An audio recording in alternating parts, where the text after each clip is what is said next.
Bukit KG arzan aviabilettер. Kristal naq табигый таза суу.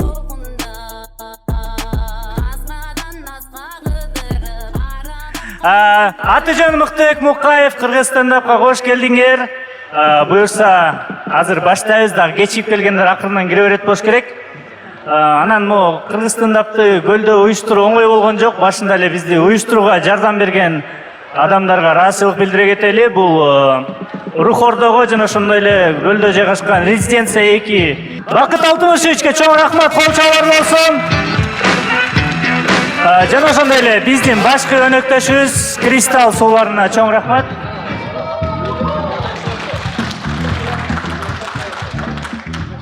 Негизичи могу силердин келгениңерге аябай сүйүнүп атам, чын айтайын. Мындай 1 сааттык 5 мүнөттүк скутердин ордуна бизди тандаганга рахмат. Анан мен да көлдүк болом, көлдөн болом. Көлдүктөр барсыңарбы? Ой. Көлдөн болгондо да көлдүн көлү жок жеринен болом да. Түптөн болом. Түптө көлдүн деле кереги жок, же? Анан биз көлгө келгенде командабыз менен кечээ мындай конок үйгө токтодук. Конок үйүбүз примерно канчалык пляждан алыс экенин силерге айтып берейин.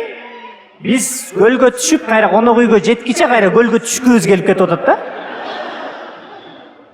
Анан конок үйлөрдү байкайсыңарбы? Көл жээктеги конок үйлөрдү бүт эле эжелер башкарат, Күйөөлөр үнүн чыгарбай эле ары бери басып эле бир нерсе иш кылып жүргөн болот. Биздин да өз эрежелерибиз бар. Колдон келсе телефондорду үнсүз режимге коюп койгула. Үнсүз режимге коюп койгула. Кимдики iPhone болсо капталында кнопканы басып коесуңар. Кимдики Android, Xiaomi болсо ыргыт ийсеңер деле болот.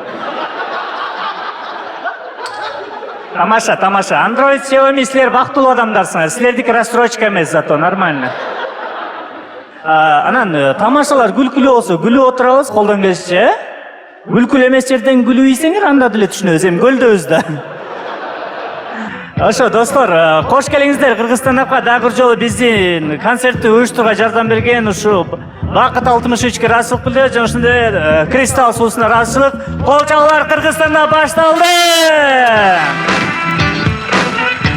Анда эмесе алдыңыздарга биринчи стендапчыны чакырайын. Улукбек Шакиров. Кол чабуулар.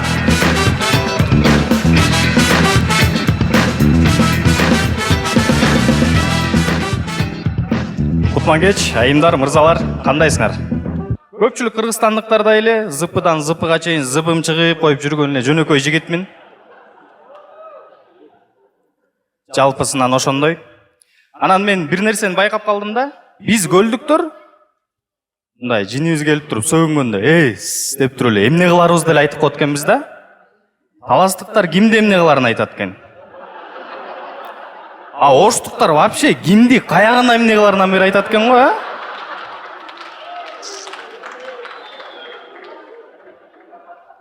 Ошо сонун көлүбүздө Тамчыда аэропорт бар. Буюрса Караколдун аэропорту ачылайын деп турат.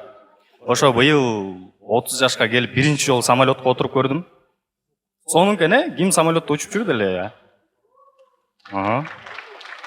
Мындай ощущениялар жакты да магачы, сонун экен го, мындай айрыкча самолет жаңыдан көтөрүлүп атканда, анан конуп атканда, как будто сенин жамбашың сенден өзүнчө бөлүнүп, асман менен жердин ортосунда калкып келип туруп, анан кайра ордуна келет экен го, Сонун экен, мага жакты. Анан орустар айтмакчы, неловкие моменты деп коет го. Мен ошондой ыңгайсыз учурларга кабылып кала берген баламын да. Мисалы, килтейген эле бир Бишкектин кычыгында тамеки чегип турсаң, айылда жашаган аяштан бурчтан чыгат го. Же болбосо үйдө отуруш берип атасың, отуруш берип атып, баары жыргап атат, кайфовать этип атышат. Анан именно мен рюмканы кармап турган кезде ата-энең кирип келет. Эмне кыларың билбей кетип, ата-энеңди караган тейинче алып жибересиң го. Дивидинин убагында ата-энем конокко кетти. Үйдө эч ким жок деп урган тейден досума барып туруп уят диск алып келип көрүп атам. Тарс этип туруп свет өчүп калат го. Диск ичинде калып кеткен.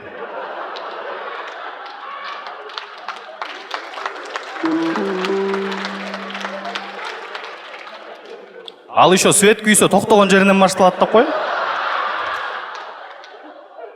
свет күйгүчөктү жибидин маңдайында кайтарып отурасың го. Ошо анан кичинемде менин эки атам бар болчу.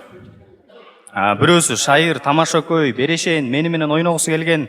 Экинчиси соо атам да. Экөө бир эле киши негизи. Мага көбүрөөк биринчи атам жакчу, бирок ал мамама жакчу эмес. Соо атама мамам жакчу эмес да. Жашообуз жаман кака болчу. Аз нормально, атам деген ичкилиги жок эле шайыр болгонду үйрөнүп алган. Гармонияда жашап аткан кезибиз. Анан ушу ата энемди карап отуруп ойлонуп кетем да. Ушу бала тарбиялаганды, балага мамиле кылганды эми эле үйрөнүп келатышабы депчи. Мен балдарым бар да, анан ата энем аларга мамиле кылып атканын көрүп, өзүмдүн балдарымды өзүм көрө албайм. Ичим таарып, ушул кереметтүү, нежный адамдар менин кичинекей кезимде каякта жүрүшкөн деп ойлоносуң го.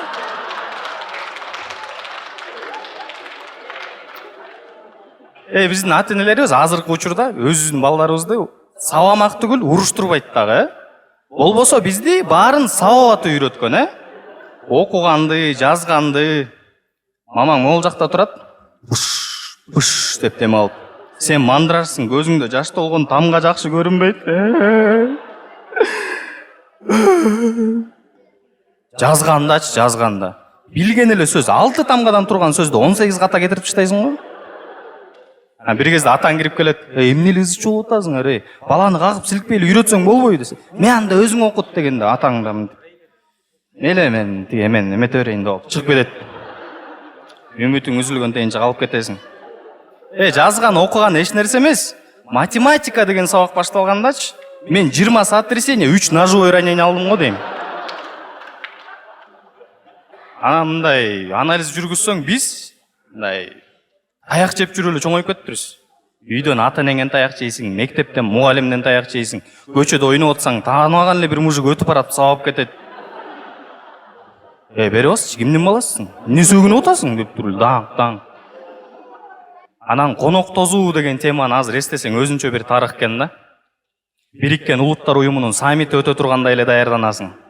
Үй, коро, огород чек-чейген, казандар асылган, самоорлор коюлган, инструктаж өтүлгөн. Жада калса 2 жаштагы бөөгүңдө siiп, чичпай, ыйлабай туруп конокторду узатып ет. Коноктор келет дегенде 3 күн калганда уже мектептен да кала баштайсың го. Анткени мектепти сен 5 жылдан бүтөсүң, коноктор уже бир күнү келген тат да. Коноктор келгенде 2 эле жолу көрөсүң аларды. Биринчиси келгенде учурашасың. Анан экинчисин бир ортолоп калган кезде туалет каякта я дегенде узатып барасың. Болду, ошентип 2 эле жолу көрөсүң. Жанталашып алар кетери менен конок күнү го. Конок келгенде соонун тамак, соонун таттуулар коюлат. Анан коноктор кетери менен урган тейден конок бөлмөгө кирсең, столдун үстү пустой. Жалгыз бир манты калган тоңган тейинче. Сен аны карайсың, ал сени карайт. Как будто ал сага мындай деп айтайын деп атат да. Добей меня, брат депчи. Анан түбүндө калган сокторду куюштуруп отуруп бир бокал сок чыгарып аласың да жоктон көрө жогору деп туруп мантыны кагасың, артынан ичип коесуң. Анан коноктор алып келет го жана сонун таттууларды жана рекламадагыдай таттууларды алып келет. Аны да жей албайсың, анткени уже мамаң уже катып койгон анычы. Анан ичиңде мындай ата энеңе абида болгон сыяктуу болуп, анан уурулукка бара баштайсың. Конфет, печеньеларды урдап жеп, кладыштарды жоготуш керек, уликка калбаш керек. Ата энең деле сени сабайын деп атат, билип атат сенин алып атканың, бирок доказательство жетишпейт да. Ушуну бир с поличным кармап алып, жанчам депчи, ичинен ушундай настрой менен. Анан сонун го мындай мамабыз менен ортобузда оюн бар эле го. Мындай уровень көтөрүлгөн сайын мамаңдын каткан жерлери оорлошуп кете берет да, таттууларчы. Ошого жараша. Рахмат.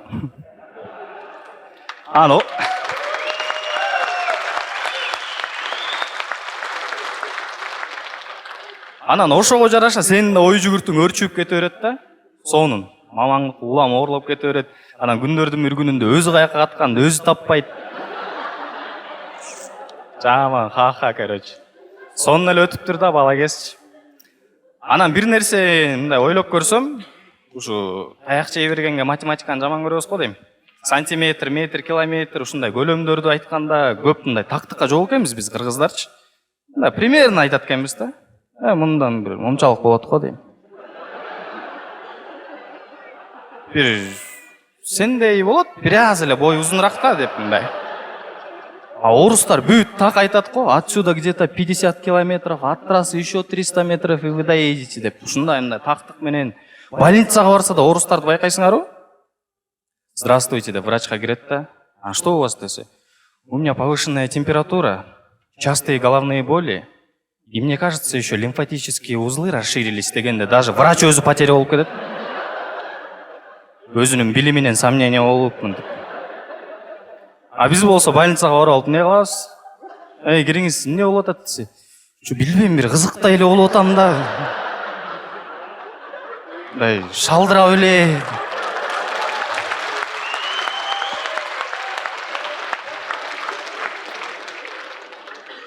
Ошо туугандар, эмне демекчимин? Сиздерди монтип келип берген мынчалык поддержкаңар бизге мындай стимул берет. Улукбек Шакиров, чоң рахмат.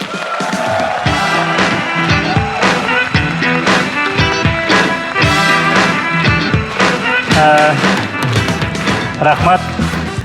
Улук айтса эстеп кетип атпайм. Больницага барган боюнча биз кыргыздар негизи врач жазып берген дарыны эзели ичпейт экенбиз, Тааныштарыбыз эмнени ичип атса ошону ичебиз го. Bukit KG arzan aviabiletler. Аэропорт десе да эстеп кетип атпаймбы? Аэропорт азыр жакшы, региондордо аэропорттор ачылып, жакшы болуп баштады. Бирок Кыргызстан ушунчалык эле мындай кичинекей эле, мындай кичинекей өлкөбүз да. Мындай болгону бир вертолетубуз бар. Ошону баарыбыз карап отурабыз. Бүгүн ким каяка айдап кетиптир депчи. Эмне болуп атпыр? Эмне тияка айдаган жок деп. Буяка деле айдап коюшпайбы?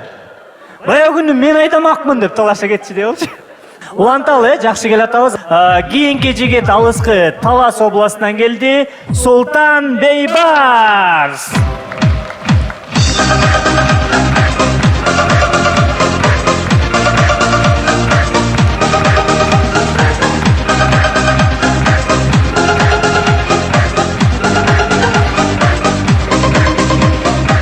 Ассаламу алейкум, жамаат, кандайсыңар? Жакшысыңарбы? Мен өзүм жөнүндө айта кетейин, мен жаңы эле келдим Таластан. Мен тойдо иштейм, тойго көп барам. Анан тойдо ар кандай тамадалар бар. Арзаны бар, кымбаты бар, недо тамадалар бар. Бирок мага тойдо момдай тамадалар жакпайт. Конкурс кылып атып, пристин ордуна бал бере берген. Воздух бир упай бере берет го. Сага 30 бал деп элечи. Сага 25 бал деп элечи. Бая бир тойго барып 125 бал алдым мен. Мен мектепти бүткөндө ортоданда мынча көп бал алган эмесмин. Не кылам эми ал балды билбейм. Тамадалар көп негизичи. Бирок могу тойдо жана Америкадан келген видео поздравлениялар бар го мындайчы. Ошо Америкадан жөнөткөн байкелерге айтат элем кичине мындай фантазияңарды күйгүзгүлөчү, пожалуйста, мындай креативныйраак. Силерди тойдо 300 киши карап турат. Кичине Нью-Йорктун көчөлөрүнө чыгып, статуя свободанын алдына чыгып, хотя бы жаныңарга бир негр кошо алгылачы. Кухняда отуруп эле куттуктап койбойчу. Силер Нью-Йоркто өзүңөрбү же жалдазыңарбы, непонятно.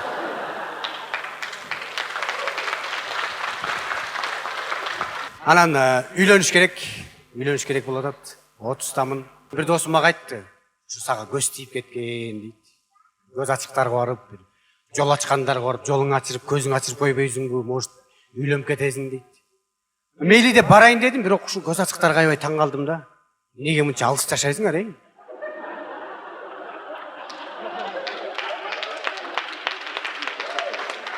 Кеминде чалды барда, дети Байтик жакта бир жакшы көз ачык бар экен деп. Мен уккан эмесмин, Токтогул Шопокодо бир жакшы жол ачкан киши бар экен деген. Еще барганың бир таска, колуңа бир баклажка, бир жумуртка көтөрүп алып барасың. Барсаң очерет. Ушу көз ачкандарга, жол ачкандарга кайрылат элем, бир чогулуп ГУМдун подвалынан офис ачып алгачы, пожалуйста.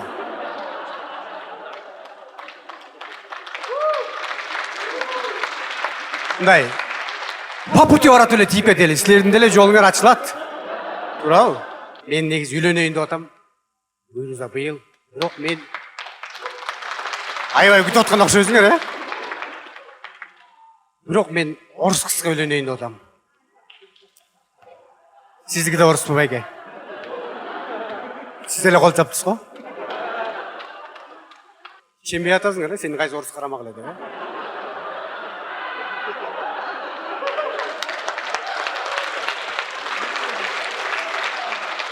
Сам в шоке.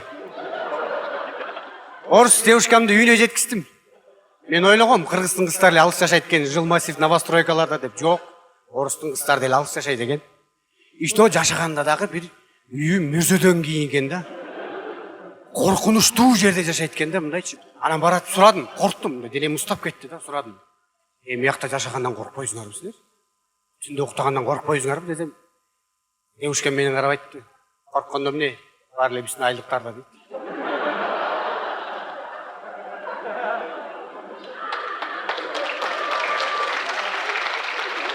Мен жашоом. Мен жашоом өзүм башкача жашоом. Мектепте жүргөндө сен сүйлө же мен сүйлөйүн.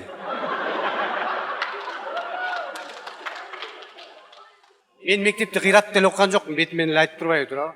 Бирок 7 класста мен атам директор болду. Сен да атаң директорбу. Мага, урматтуу коноктор, мындай айткандан да уялам да, химиядан 5 чыкты. Алдыңарда химик турат. Силер түшүнбөй калдыңар окшойт, мага кол эмгектен чыккан жок. Химиядан 5 чыкты. Анан бирок мен ойлонуп койдум да, химияда мага 5 эмне бар? Негизи мындай кыргыздаргачы эми химия деген сабак кереги деле жок экен. Кайка колдонобуз биз аны? Химия деген сабактан химиядан берген эжен чач эле химия го. Кыргыздар химия деген сабактын өзүн колдонбой, химия деген сөздү эле колдонот экенбиз биз. Уктуңбу, тигин бала отравление болуп калыптыр го, инфекционный жазаптыр десең. Химиянын баарын ичерде отравление болот да деп саласың го. Азыр жашоо аябай жакшы, комфорт болуп калды, жаша комфорт мындай. Кыйналбайсың. 10 кишиге бирден ачыш керек болсо WhatsApp'та эле айтып коесуң деп. Бүттү. Бирок мага могу WhatsApp'та мындай бизнес эле жок адамдар, WhatsApp бизнес ачып алгандарга түшүнбөйм да менчи. Сен жөн эле сантехниксиң, эмне кыласың акты сен? Мен ойлойм да ушул эгер WhatsAppчы, мындай. Илгери Чыңгыз хандын убагында болгондо согуш аябай жеңил болмок беле дейм да менчи. Мындай эч кыйналбай, эстетсең элем, канча деген 100 миңдей воюн бар, ошончо воюндун бир группасы болмок, согуш деген. Ошол группанын админи Чыңгыз хан болмок. Эстетип атсыңарбы же кыйын болот ал? Эстеткиле. Анан ошол группага момундай голосовойлор келмек беле дейм да. Эртең менен бир саат 9-10 бир воюн тура калып эле шаш пушуп тура калып эле. Ассаламу алейкум жамаат, мен уктап калыптырмын, согуш каякта болуп атат, лакастырып коюңарбы?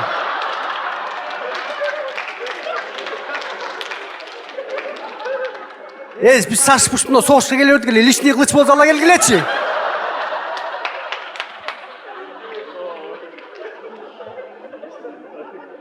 Мондай болмок беле дейм да, бир согуштан чарчаган бирөө болот да. Урматтуу воюндар, согуш бүтсө бир тоого чыгып келбейлиби?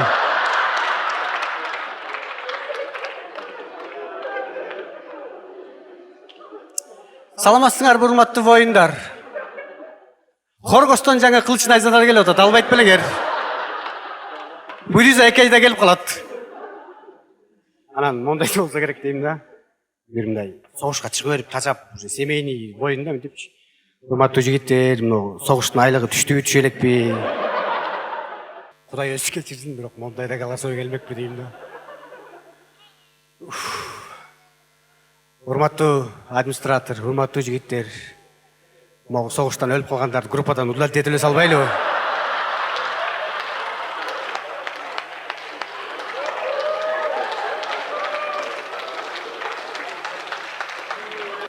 Буну мен эмнеге айтып атам? Азыр жашоо комфорт болуп калды. Ушундай комфорт эле жашай берели. Чоң рахмат. Таласым алтын бешигим.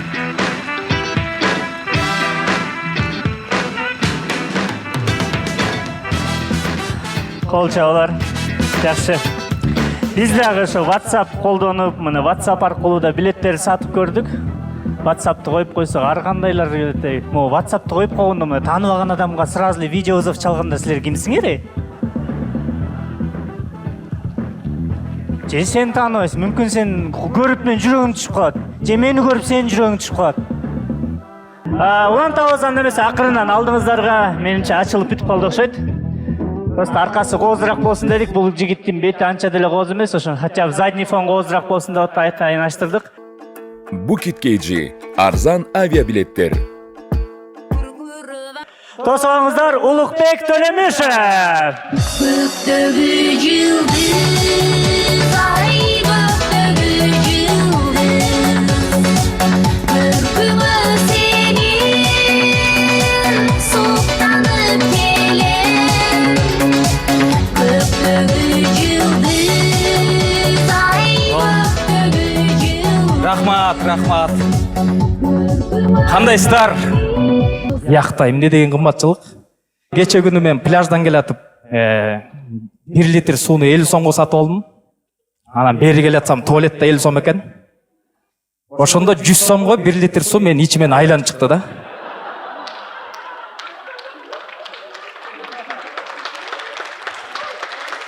Бери көздө келатсам бир коттедждерде эме бир кичинекей баласы, "Мама, мне не нравится этот горшок" деп кыйкырып атыптыр. Биз эгер кичинекейде ошентсек, ата-энебиз горшок-паршогубузду башыга кийгизе жыга чапмактачынбы? Эмне болгон горшокту жактырбай атат деп карасам, вроде азыркы кичинекей балдардын горшок сонун мындай спинкасы бар, мындай астыда тоз турат. Мындай эр токумдун үстүндө, мындай жылкынын үстүндө отургандай байкайсыңар кичинекей балдар мындай. Телефондо кенен көрүп ишин кыла берет го. Биз могу 90-жылдагылардын балдардын горшокторун билесиңерби? Мындай чоң чай ичкен кружка эле го, мындай темир.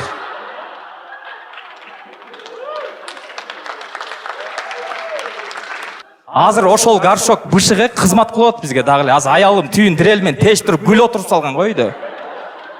Үйдө горшоктордо гүлдөр го ушундай жалаң мындайдан.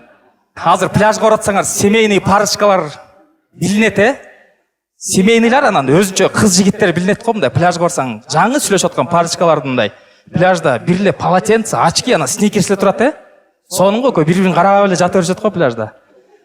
Биз семейныйлар, эркектер вешалкабыз го, Коттеджден чыкты дегенде аялыңа бүт жүктөйт го үстүңө мындай. Моюнуңа бир сумканан арбузду тел-тей аялың артан. Эрчиген боюнча кетесиң. Салат жасап барып алабыз го пляжга. Желбейт анын баарычы. Арбузду көмүп коебуз суун жегенечи. Эртеден кечке арбуз муздабайт, ысыйт күнгө. Анан кеч киргенде бычак таппай арбузду кайра көтөрүп алып. Коттеджге келебиз го арбуз менен. Ал арбуз коттеджде да желбейт. Бишкекке кетет сен менен. Желбей калып, бизге караганда арбуздун ичтеге салып кетет, Жата эле берет го,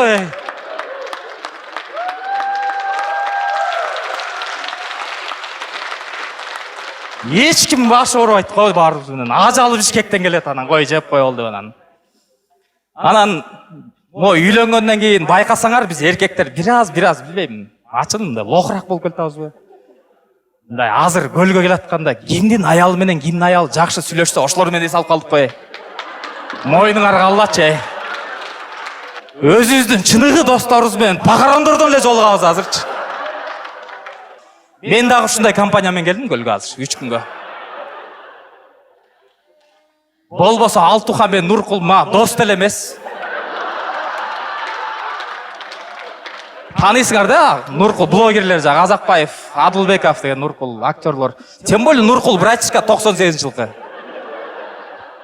Просто аялдарыбыз жакшы сүйлөшүп калды, ошого удобно болуп калды бизгечи. Өтө дос эместер менен эс алган көп эле минустар бар экен.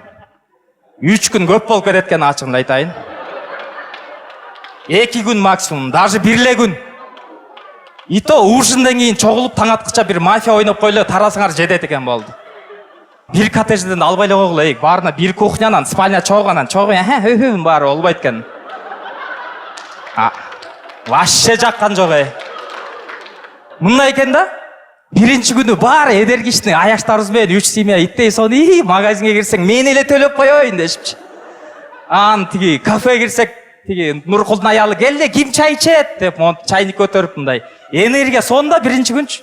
Тиги Алтынбек болсо мен эле тамак сап берем бүгүн кечинде деп. Айбай укмуш, ызычуу энергия. Сону болуп атат анан бири-бирибиздин балдарыбызды эркелетип ыйлап атса да чыдап ага. Түн кирип бир уктап тургандан кийин эртең менен мындай маскалар чечилет, байкайсыңар? Чарчап калган, раздраженный уже. Бири-бирин көрбөйүн деген кез жок го мындайчы. Анан башталат, ана магазинге киргенде өзүнчө эсептеп коюңузчу деп уже. Каждый үй биле өзүнүкү төлөсүнчү деп. Көчөккө кафеге оралып, ким чай ичет деген киш жок, бар телефон чукуп уже үлбүрөп. Даже өзүм аялым мага чай куйбай калат кой. Анан байкасаңар, нервтенип аткан кишинин кафеде тамагы аягы келет, байкайсыңар мындай. Анан ошондой жерде бирөөнүн аялы официантты тургузуп алып кечке тандайт кой менюну карап. А это с чем? А это с чем деп нервсиң уже, же айта албайсың а бирөөнүн аялы да. Менин аялым бирок тигилер айта албай атты да, менин аялыма. Ошентип анан эс алуу бүтөт, эртең буюрса кетебиз. Ошо чоң рахмат силерге айтарым. Өзүнчө коттедждерге жаткыла, бирок чоң эс алгыла. Рахмат.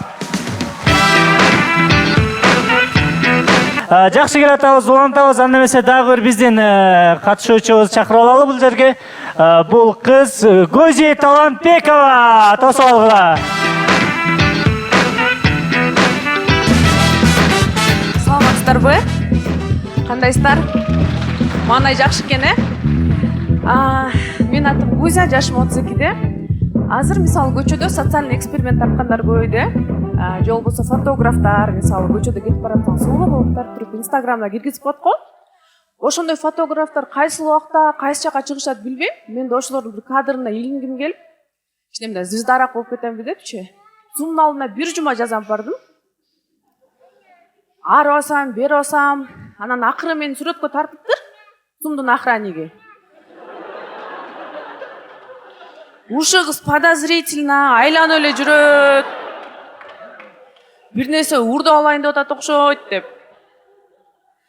Анан бул жакта мырзалар деле көп экен. Мен азыр мырзаларга комплимент айткым келип атат. Мисалы, мырзалар мындай сулуу келишет да.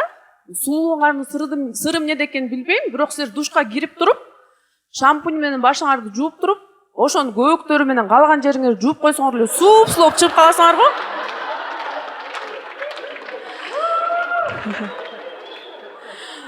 Комплиментим жакты силерге. Душ эле айтып атам, ойлогула, күйөө издеп эле эптеп бирдеме кылып атат деп. Негизи биз кыргыздар бири-бирибизге жакшы сөз айтпайбыз го. Андайга да көнгөн эмеспиз. Мисалы, жакшы сөз сүйлөсөң эле бул эмне карызга акча сурап аткан атабы деп. Же эмне баптистерге кирип кеткенби депчи. Өткөндө апам эртең менен кутман таң балдарым дейт. Чочуп кеттим, апам ичпечи эле ичип алганбы деп. Тамаңар даамдуу болсун алтындарым дейт. Мен шок. Көрсө турецкий сериал көрүп алыптыр жатарда. Эртесин эле кайра баштады. Турай сасыбай түшкөчө уктайсыңбы деп.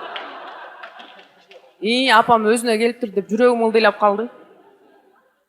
Анан мен ушу 32-ге чыгып, бир да жолу туулган күн өткөрүп көргөн эмесмин да. Элдер өткөрөт го, шарик илип, аркасыначы. Стенанын аркасына шарик илип, банкет кылып, же достор 12-де куттуктап келип. Болгону мен өлө неудобный малда төрөлүп алгам да 4 январда. Мисалы үчүн 31-inde төрөлсөм делечи, жаңы жылдын шааниси менен туулган күнүм өтүп кетмек да. Мисалы үчүн 31-inde элдер жаңы жыл тотушса, 1 январь улантышса, 2 январь баштары ооруп жатышса, анан 3 январь күнү жаңы жылда короткон акчаларын эсептеп, депрессия болуп баштайт да. 4 январда настроениялары жок, алдыда мертвый сезон. Анан мен туулган күнгө чакырсам мага келип кабоо тилек айтпай эле каргап кетишеби деп корком да. Анан ушу жашка келип, көп нерсеге түшүнүп, көп нерсеге ишенбей калдым.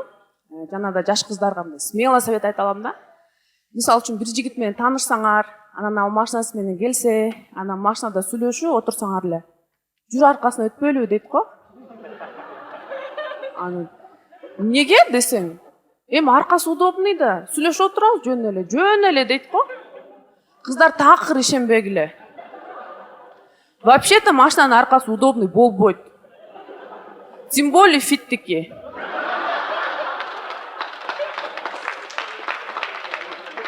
удобный болсо, мисалы, Геленвагендики 577-ники удобный болушу мүмкүн, бирок мен андай машиналардын аркасына дагы астына да отуруп көрө элекмин да.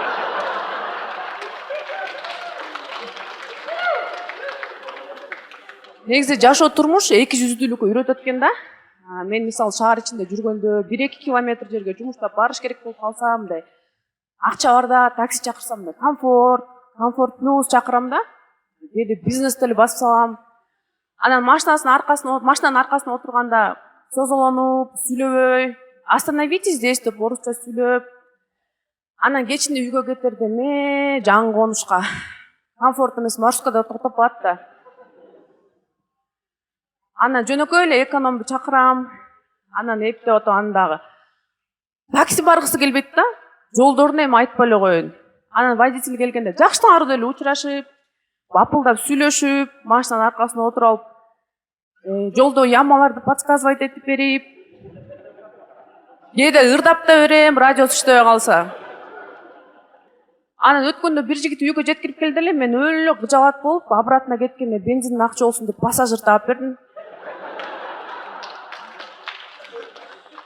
Мен өткөндө мага клубников шоколаде бербейт, эч ким макаронсу эч ким бербейт деп бейип жүрсөм, ал эч нерсе эмес экен. Элдер вертолет менен предложение кылышат экен. Мага болсо вертолет сууга конобу, тааныш кылсак болобу деп эле.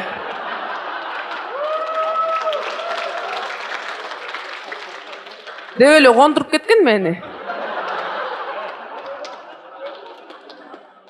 Анан бывший күйөөм экөөбүз ажырашкандан кийин катуу унутмак болуп кеттик да. Жашап жүргөндө эмне мындай эмес элек билбейм. Азыр болсо үйлөнүп, бала чака болсо, бешик болуп бекем болсун. Аяшка кандай жүрөт деп коятам го. Ойлоп атам, эми турмуш курсам, өкүл ата кое алсамбы бывший күйөөмдү деп. Анан бир азыр жаштар башкача сөздөрдү сүйлөшөт экен, Мисалы баягы отурсак, кринж, easy, wall дейт. Анан мен булар англисче сүйлөшүп атат го деп отурсам, бизди шылдыңдап атышыптыр. Анан кийин бир убактан кийин мага Милфа дейт. Анан мен дагы түшүнгөн кишидей болуп коеюнчу деп, рахмат деп койдум. Ошо чоң рахмат баарыңарга.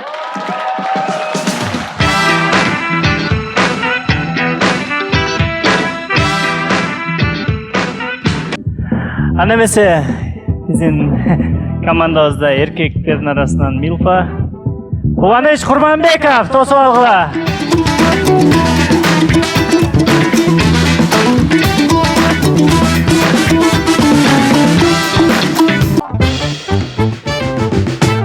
Эй, тарт! Тарт! Байке, саламатсызбы?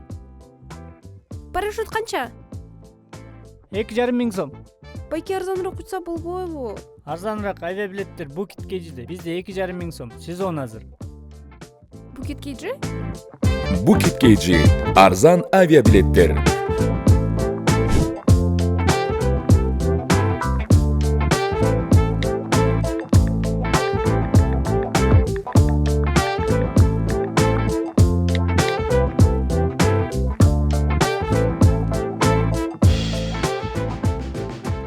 Чоң кыз каяка? Асманга?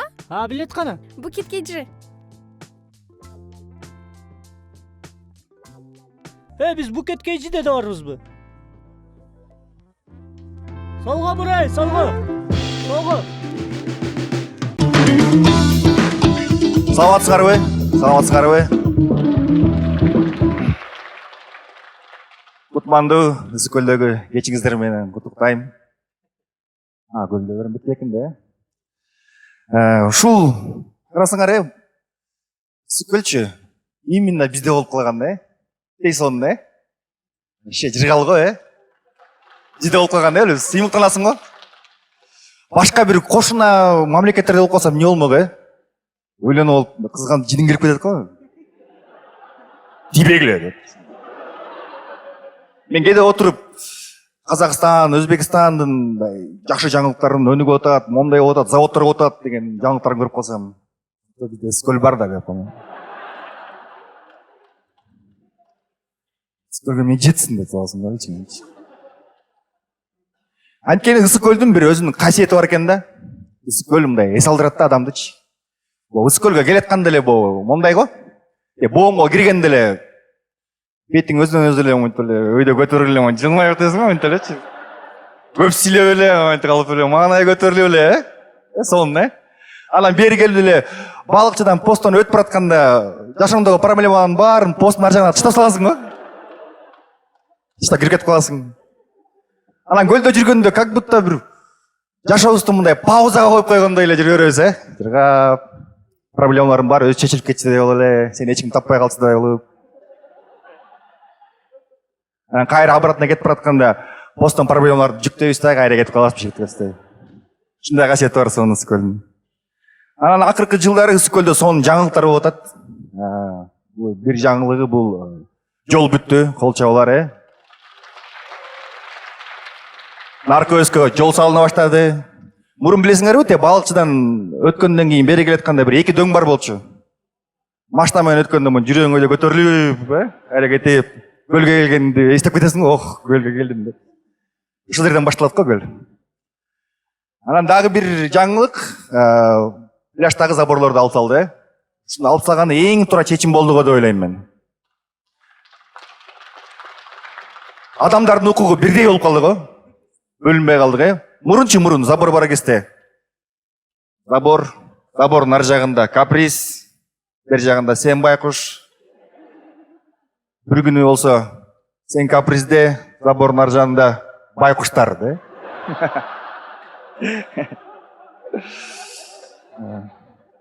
Ысык көл ушунчалык кереметтүү, анан дагы башкача бир өзгөчөлүктөрү бар да. Ысык көл деңиз деңгээлинен бийик болгон үчүн күн жакыныраак тийип, мындай башкача күйөт экенбиз да. Сарылардын күйгөнүн көрдүңөр беле? Сары быштактардын кып-кызыл болуп калышат го.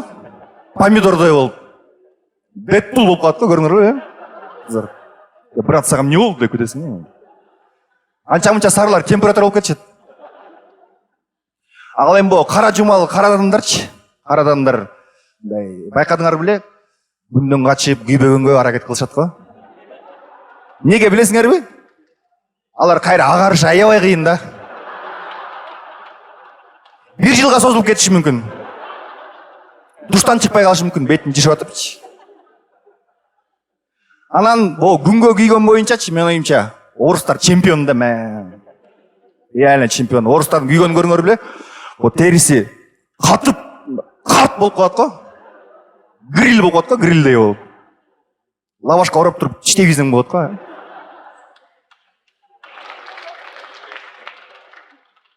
Анан көлдүн, Кыргызстандын бир экзотикасы, мен үчүн экзотика деп ойлойм. Анткени жанагы мондай байкелер бар го, көлгө эс алганы келгенге чейин эле уже загары менен келет го, мондай майкасынын изи калып калганчы.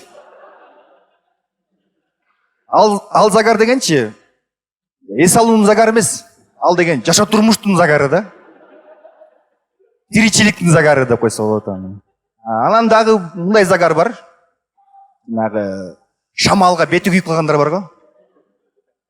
Өзгөчө балыкчылыктар менен кочкорлуктар ошону күйүп калат, билесиңерби?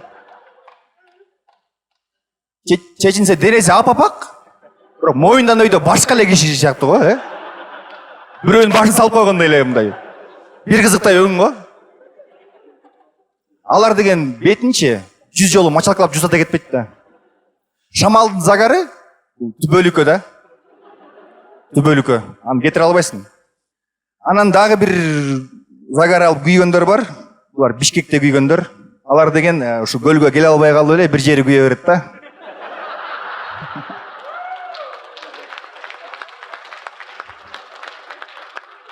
Пляжга чыгып байкасам, эркектер пляжга барып туруп, кара очкини кийип туруп, мындай башты как будто бир көлдү карап отурган кишидей болуп отуруп алышып. Көз менен монтип эки жактын монтип карагандар токтотпойлу я жиги эркектер. Же ойлоп атасыңарбы, через очки күнөө болбойт деп. Болот. Анан дагы бир көлдөн пляждан байкадыңар беле, жанагы үч бурчтук бизге окшогон плавки бар го, эркектердики. Ошону только орус байкелери кийет. Же кыргыз байке кийген көрдүңөр беле? Бизде уят болуш керек андай кийген, Елестет, атаңды елестет олы жүрсің. Жібегеш жандай деп салғым келеді.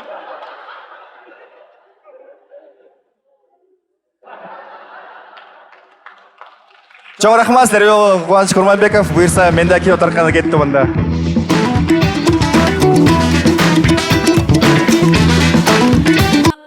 Кристалл. Нақ, табиғи, таза су.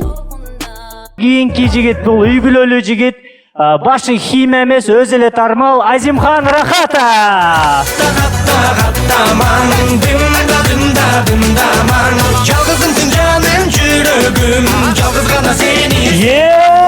Ассаламу алейкум. Кандайсыңар, Ысыккөл, Ысыккөл.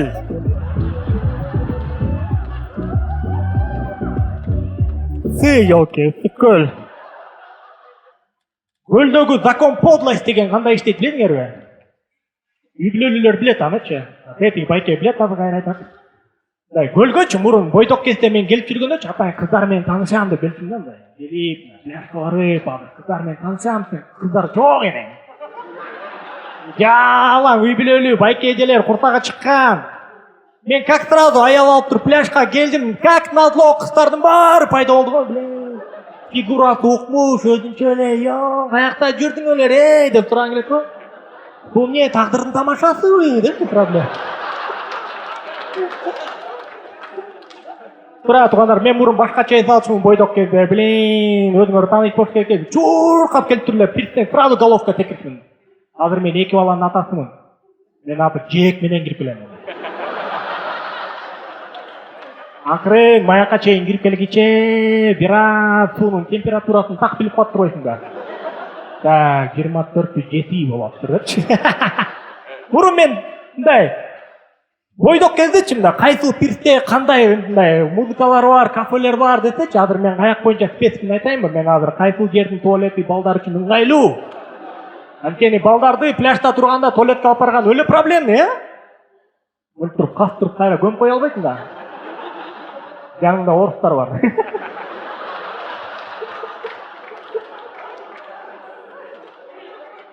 Мондай сөздөр көп кездешет. Мен азыр досторум арасында балдар менен көлгө барып өлө соң эс алып келдик деп. Сонун деген сөздү алып салса эле болот, Балдар менен көлгө барган качан сонун болчу эле, мындай. Эч качан. Байке, өзүң эле келдиңби балаң мененби? Все. Мындай да, мен оюмча көлгө балдар менен эс алып келгенден кийин да өзүнчө эс алуу керек да мындай. Балдар жок, чисто аялың өзүнчө, сен өзүнчө. Билесиңерби мындай, өзүңөр таанып атасыздар, объезднойдон чыккандачы, үй бүлөң менен чыкканда музыка угуп, ырдап кеткен семейкасын мындай, деп келатканда көрөйүн деген көз жок бири-бириничи. Ичи ооруп атат, температура, баш ооруп атат, только аялыңдыкы эле.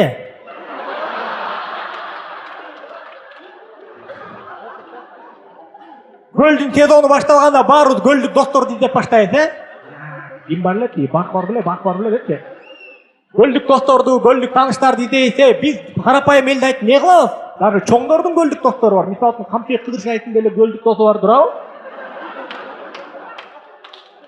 Ал деле стратег, алдын ала ойлонгон, депчи.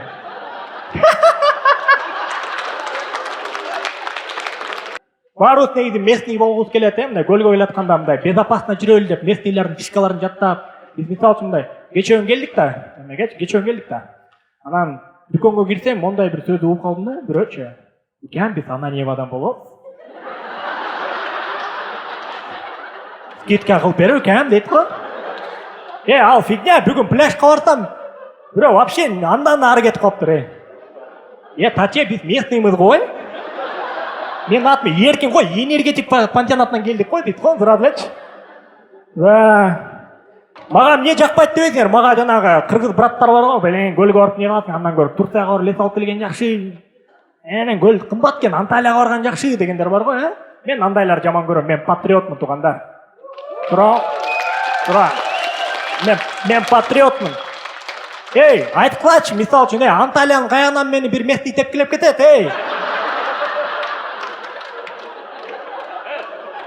Анталиянын бир пляжынан какой-то курт менен тоногуча биздин кыргыздын родной бостерлик бир брат тоногон жакшы да.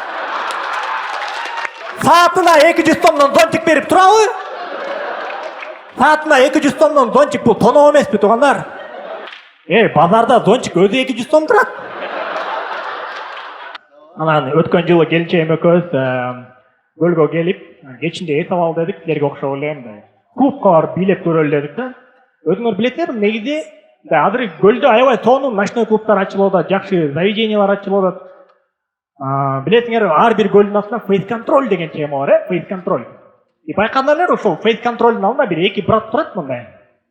Сенин тагдырыңды чечет да. Бүгүн клубка киресиңби же кирбейсиңби депчи. И вот ошолорду бүгүн барганда жакшылап байкап көрсөңөр, өзүлөрүнүн кебетеси негизи эч жакка жарабайт да. Эмнеге алар чечиш керек, я?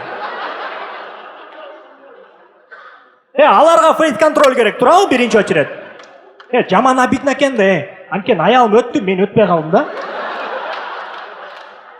Эгерде аялың сен жок эс алып атса, жаман жүрөгүң ооруйт экен. Белең, канча сом отуруп чыгат депчи. Ошо туугандар, Азимхан Рахатов, чоң рахмат.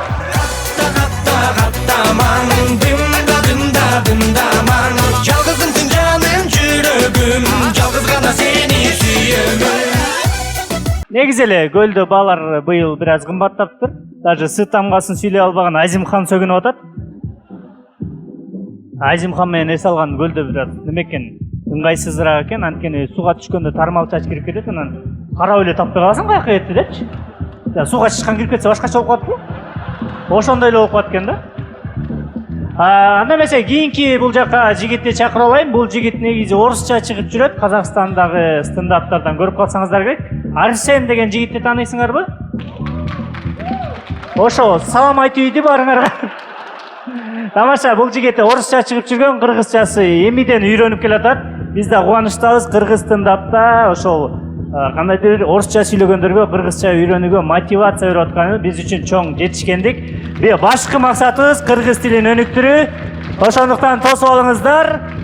Городской балконский балакай Арсен Алтыбаев. Кристалл. Нак, табигый, таза суу.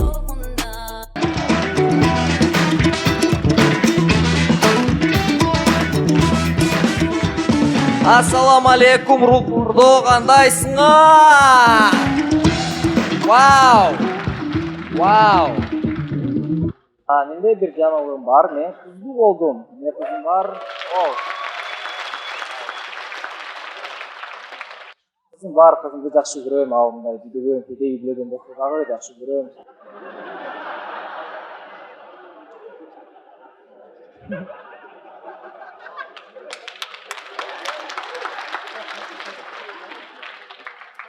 Аялым бойдо барда мен Сузи баарына барган. Анткени аялым мындай эмоционалдуу, жана акчасы жок киши да. Караш керек. Биз УЗИге барып, кызыбызды көрүп, эрте убагында бала адамга деле окшошпойт экен. Көздөрү капталда, башы чоң, куйругу бар мындай. Аялым айтат: "Арсен, сага жаман окшош экен, а?" Мен кубандым мындай, куйругумду шыйпандап. Ошол биз бир УЗИден чыгып, партнерский роды кылабыз деп чечтик. Партнерский роды кандай укмуш, а? Мага бир чачы түшүп калган досу айткан. Бирок мен партнерский родага даярданам деп чечтим. Көп окудум, көп уктум. Анан алар мындай дейт да: партнерский родада самый главный тигил жагын караба дейт. Эмне болсо дагы ни в коем случае караба. Мен ойлодум, фигня, тигил жагы эмне, сварка беле.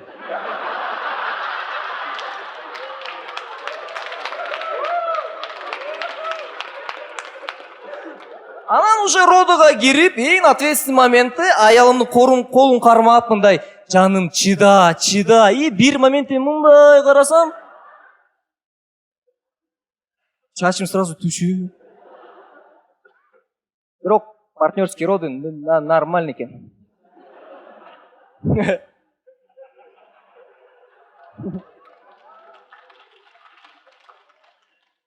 партнерский рода чын эле окумуш.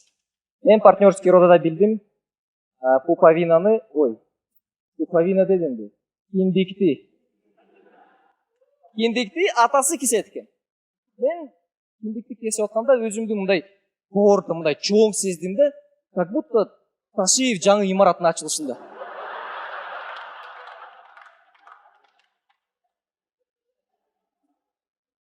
Ошо төрөдүк, Кудайга шүгүр, баары жакшы. Бирок родадан кийин башка бир контор чыкты. Аты коюш биздики проблема экен. Биз кыргыздар кыргыз аттарды койбой баштадык.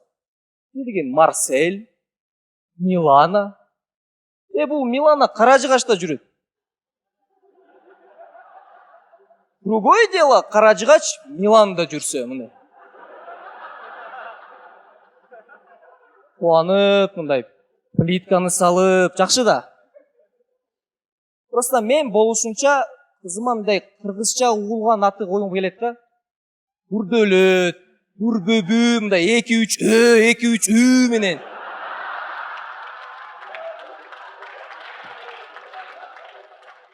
Аялым бойдо барда, мен өзүмдүн апама айткам. Мама, давайте в честь бабушки назовем. Рабия деп. Красиво же, Рабия. Апам мага мындай айтты. Арсен, сен уже кылап турган ишти кылып салдың. Дальше мы сами. Төрөйт, мен неберемди колума алып, бетиңе карап, мындай, анан ат коем деди. Макул десем, төрөдүк, апам кызымдын колуна алып, мындай, бетиңе карап, мындай. Я решила, в честь бабушки Рабия будет. Мага жагат Рабия деген аты, менин чын атым Арсенбек. Арсенбек бул эки башка вселеннаядан түзүлгөн аты да. Арсенбек бул Петр Бай, Виктор Гул дегендей эле да. Чын атым Арсенбек. Жаңы кишилер менен таанышып атканда, менин атым Арсен десем, алар чын атым Арсенбек десем, алар сен кыргыз турбайсыңбы? Менде ошол, назарыңызга чоң рахмат. Аман болгула, кыргыз элим.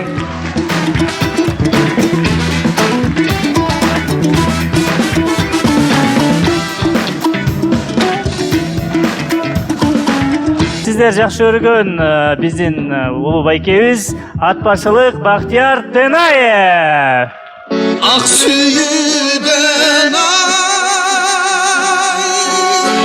көңүл кабыл көп экен. 30 жаштын уламар жагында.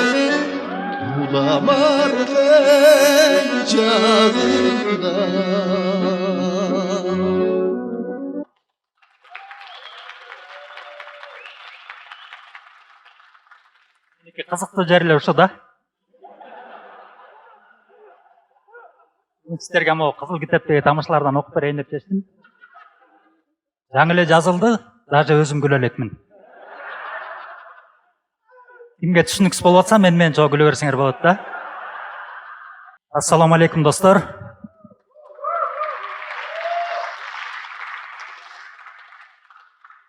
Мен кыргыз стендапка былтыр июлдун ортосунда келдим эле. Буюрса бат эле 1 жылдан ашык убакыт өтүп кетиптир. Анан мен жаңы чыкканда 36дамын деп чыгып эле, анан ошо бойдон көнүп алып 36дамын деп жүрө бериптирмин. Мен 37демин. Мындан ары мени Бакыбайке деп жүргүлө. Буюрса стендаптын арты менен көлгө да келип калдык. Ойлоп көрсөм, акыркы жол Бишкектен балык кармап жүрүп, кышында бычкага түшүп кеткенден бери сууга түшө эле экем. Анан бүгүн эртең менен эрте туруп, балдар уктап атканда көлгө түштүм. Анан битке стендаптарында толуктап жазайын деп, битке чыгармачылык жакканда издендим. Ал Кулосмонов деле көлгө келип, жакшы ырларды жазчы турбайбы. Анан мен стендап жазайын дедим. Окшошпой койду, шатыратып эле ыр жазып туруп алдым. бат эле жанагы Чыпалак Батырдыкындай ырдан 5-6 жазып салын. Кайсыл жерден кирем, кайсыл жерден чыгам, кайсыл жерден чөгөм, чөгүп калсам өлөм деген сыяктуу.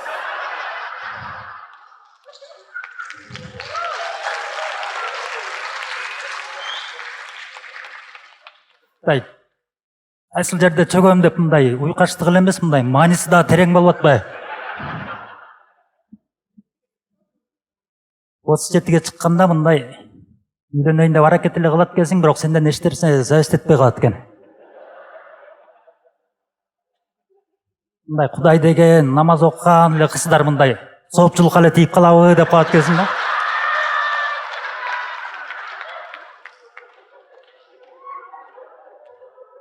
Анан бирок колдон келишинче аракет кылып быйыл үйлөнсөмбү деп атам. Мен баягы эми жүрөк жашта баягы өзүмдү жаш сезип жүрө бериптирмин. Анан мен эртелебесем мындай карылык келе баштады.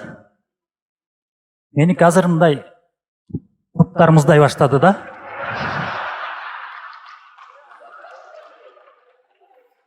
Бир 2 жыл мурун таман муздап баштады эле, анан өйдөлөп отуруп меники азыр тизеге жетип калды. Дагы бир 2 жыл ушул бойдон үйлөнбөй жүрүп алсам, өйдөлөп отуруп бир күнү мояка жетип жүрөк муздай баштаса, махабаттын туу жокусуна жете албай каламы деп корком.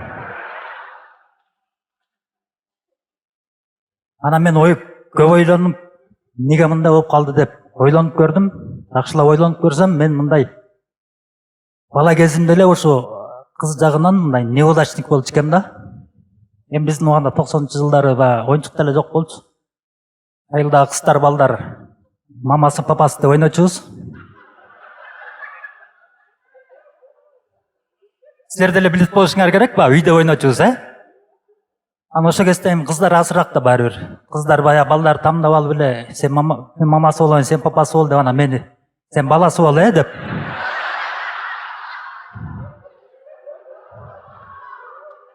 Тур балам, үйгө барып ойна, Болду, экинчи келбей, деп кетирбейишчү.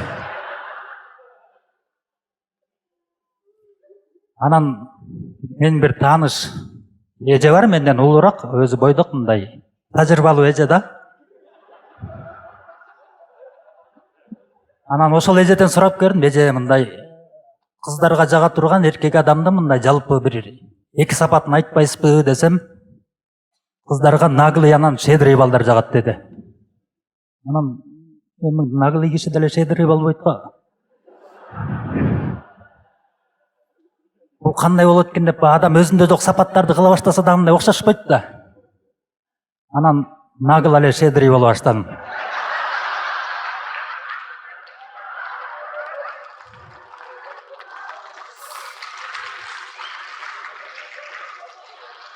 Бир кыз менен мындай мамилем бар, мындай личный эмес, мындай дос катары. Анан ошого эле щедрый боло баштадым, наглый эле. Шаардан 1-2 остановка баса калчу жерден эле жүрү автобус менен кетебиз деп эле. Автобуска сүйрөп түшүп эле. Курсаң ачтуу деп эле магазинден сэндвич кошаң алып чыгып ушинтип баштадым. Анан негизи аял кишилер көбүнчө жаман жагыңды көрөт эмеспи? Щедрыйлыгымды байкап атыптыр. Кандай наглый немесиң, сенден бирдеме сурап атамбы дейт. Анан мен акыркы убакта мындай бай болуп, ийгиликтүү болгом келет, эми башка деле эчтеке кылган жокмун да. Анан бир иш баштайын деп эле туура эмес нерсе кылып алам деп 1 жылдан бери мондай успешный адамдарды сыртынан көрүп, мындай наблюдать этип жүрөм да. Эмне кылат экен, кандай турат, кандай жүрөт деп.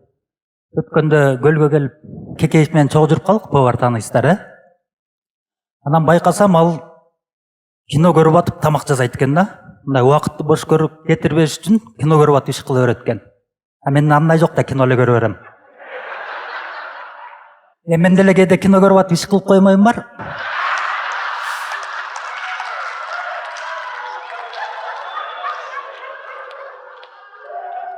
Бирок эми мындай баары жалкоорокмун да. Кыялдарыңыздар орундалсын. Чоң рахмат.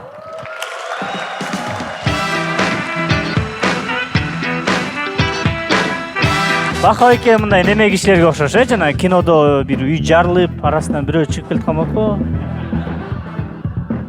Эки жактара. Жакшы, бар болуңуз Бакыбайке. Кыялдарыңыз орындалсын сиздин да. Анда эмесе, соңку стендапчыны чакыралы, биздин эң улуубуз, аксакалыбыз, Көлдүк жигит Саламат Алиев. Bukit KG arzan aviabiletler.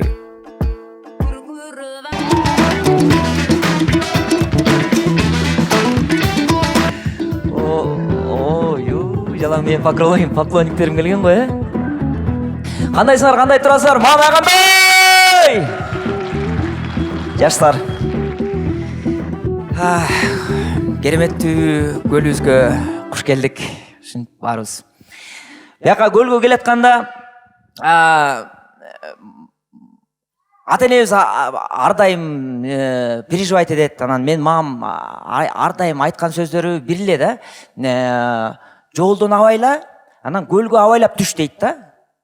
Анан азыр стендап менен оокат кылган сайын дагы бир сарсанасы пайда болду мамамдын. Жолдон абайла, көлгө абайлап түш, анан лишний сүйлөп салып кесилип кетпе. Деген дагы бир переживаниялар пайда болду. Мен 10 жылдан ашык Америкада жүрдүм. Ал жерде биздикиндей кереметтүү көл жок. Ошолордун капкара болгон океанына түшүп бир аз кыйналдык да. Анткени ошол океанда эмне деген нерселердин баары бар да ичиндечи. Жүрөгүң түшөт. Акула бар ичинде. Акула. Келип туруп эле сурабай туруп эле бир саныңды жулуп кетет да. Скат деген бар. Кумга жашынып алат. Үстүн басып алсаң, цың деп эле чагып кетет. Кускун келбей жатып каласың. Анан ёжиктер бар, морской ёж деп коет, басып алсаң тизеңе чейин сай алат да. Ошонун баарына карабай эле жыргап түшө беришет тигилерчи байкуштар. Биздикиндей көл бар экенин да билишпейт. Биздин көлдүн жээктегилер отурсаң, отургандарын карасаң мындай ошондо да недовольный да отурушат да мынтипчи. Тый ата дешип. Эмне болду десең, жиркей чагып кетти.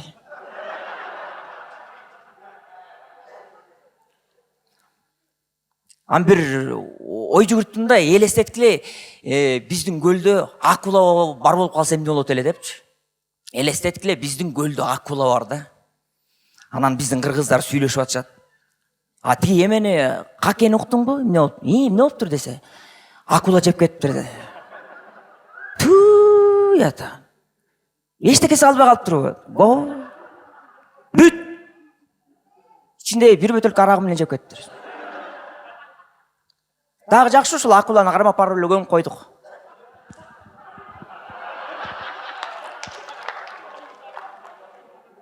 Жакында эле үйлөнгөм. Жакында эле үйлөн. Бир жыл ай болуп калды. Аялым менден бир эле кичүү. Жана айтып коет эмес кызда. Эркек 40-ка чыгып кыз алат. 40-ка чыккан кызды ким алат деген. Мындай сыяктуу болуп кетти окшойт. Залда аялы бир топ кичүү эркектер барбы?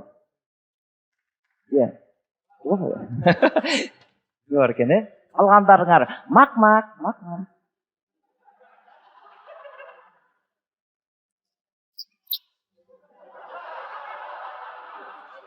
Чыкпай калды окшойт.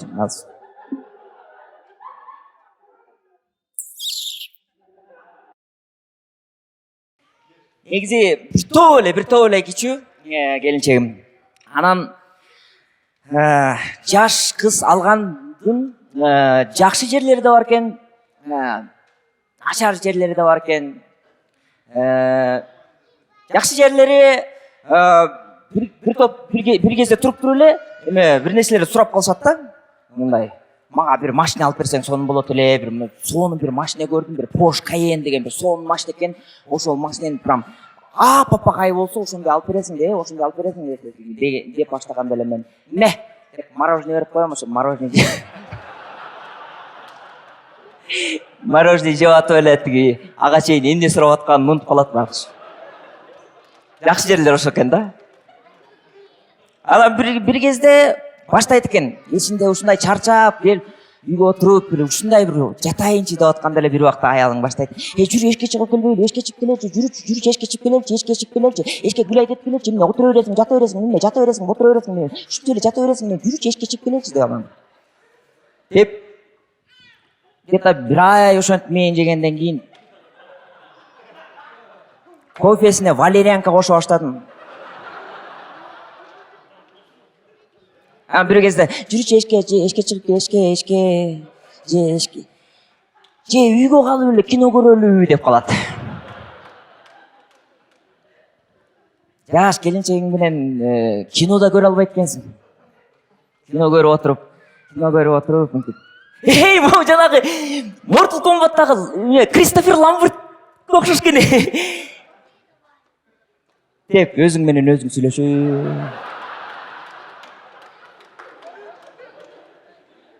Могу жанагы томпого окшош мейличи жанагы томпого деген бирөө бар болчу.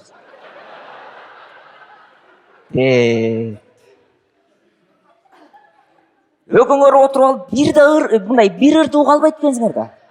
Бир ырдуу өкөңөр отуруп бир машинеден бир ырдуу калабыз деп ойлобой деле койгула. Абсал невозможно экен. Аны да билип калып экөөбүз уже наушник тагып алып, ар бир өздөрүнүн ырларын уга баштады. Мен тияка спальныйга барып алып акырын өзүм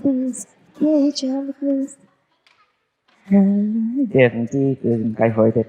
Ал кухняга барып алып өзүнүн музыкасын угат. Я такая крутая, мне никто не нужен.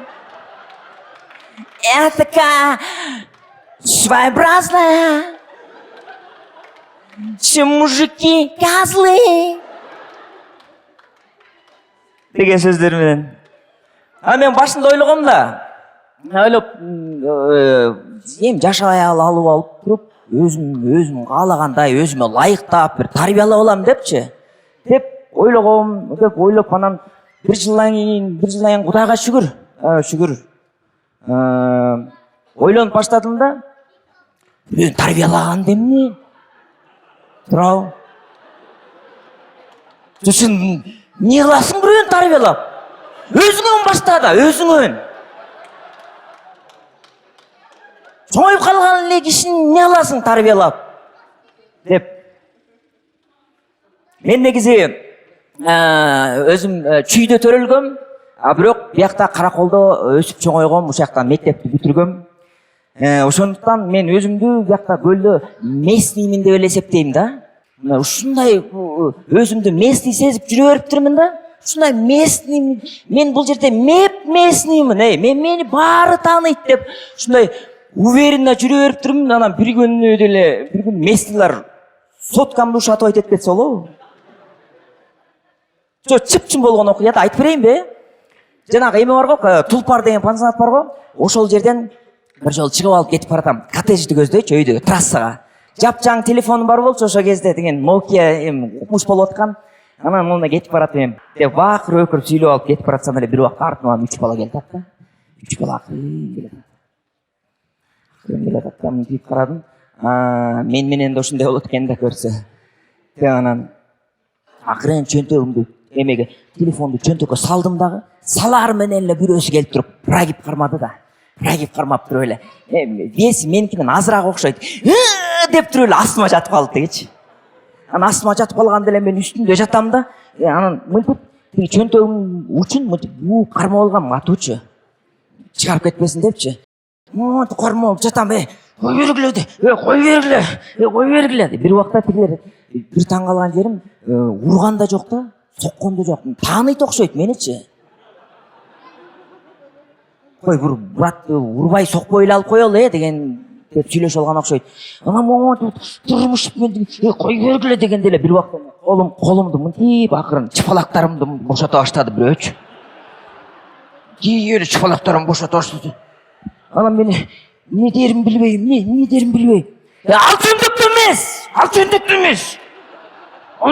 эмес.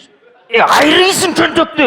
Деп эле бир кыйналып атам. Анан тигилер алып туруп эле ичине сотканы алып туруп эле чуркаган бойдон кетти, караңгыгачы. Анан мен тура калып эле артынан чуркап баратам да. Жакындап калдым да, артынан чуркап барып Эмне десем эле, эң артында кетип бараткан бирөөсү мындай токтоп туруп элечи. Останься. Дебедиби?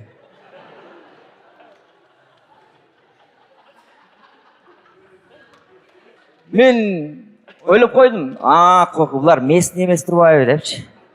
Анткени местный болсо, останься демек деп турабы. Чоң рахмат.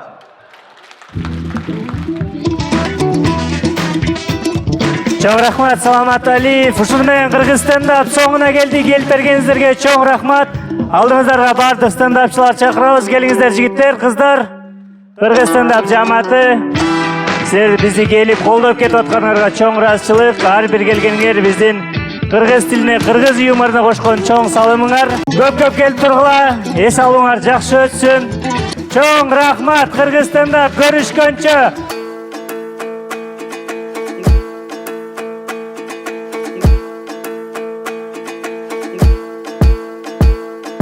Kurkuru bakkan kaşka su, dimede